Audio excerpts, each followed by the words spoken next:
So once upon a time, there was an arcade title from Williams known as Joust, or as some would call it, Bird Ass. And it was a simple game where you killed ostriches and collected their eggs before they hatched. Then comes Balloon Fight for Nintendo, from Nintendo, which has similar gameplay. And then Joust appeared on the Nintendo family computer, and it wasn't as good as Balloon Fight, or even as good as Joust, but I've railed on Joust on the Nintendo Entertainment System enough times. Let's go back to Balloon Fight, which is a lovely game about balloon kids floating around the screen, bursting balloons from these bird creatures, and knocking them off screen before they form new balloons and take to the skies once more. Sometimes you have to avoid lightning bolts that will bounce around the screen, and they always have to avoid taking a dip. There's a big nasty fish that lives there, and it's hungry. Much like in Joust, Balloon Fight sports very simple controls. Both the B and A buttons flap, but if you don't feel like mashing the A button to continually flap, then you just hold down the B button to do just that. A turbo button for flapping, if you will. Every couple rounds, you'll play a bonus stage where you try and pop all the balloons coming out of these pipes for a perfect bonus. Balloon Fight has a straightforward premise that's easy to understand, and controlling your balloon kid feels solid due to the wonderful simulated physics with a nice compromise between tightness and floatiness that just works.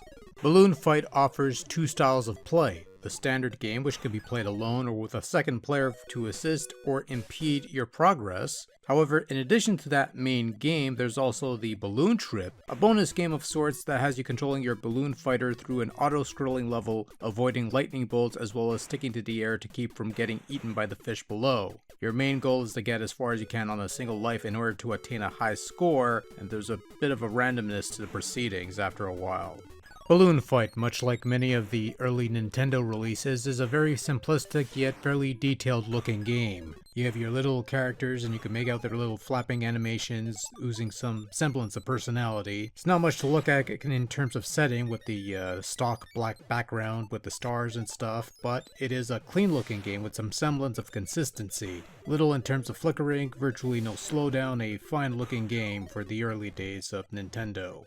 Sound in Balloon Fight is delightful. For the most part, there is no background music, except for certain situations. For example, when you play the balloon ship or the bonus screens, there's a nice little melody that plays in the background. When the bird creatures are floating towards solid ground, there's a repetitive little jingle that lasts until the bird lands or gets eaten. And then there's a couple jingles that play when you clear a level or when you fish eat something, and such wonderful sounding sounds and sound effects and sounds. Sounds good to me.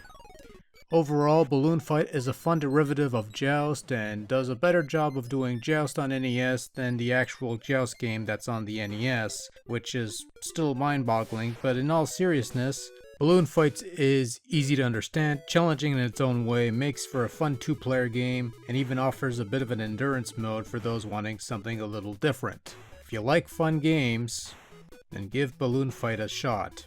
It's fun. And that's all I gotta say about that.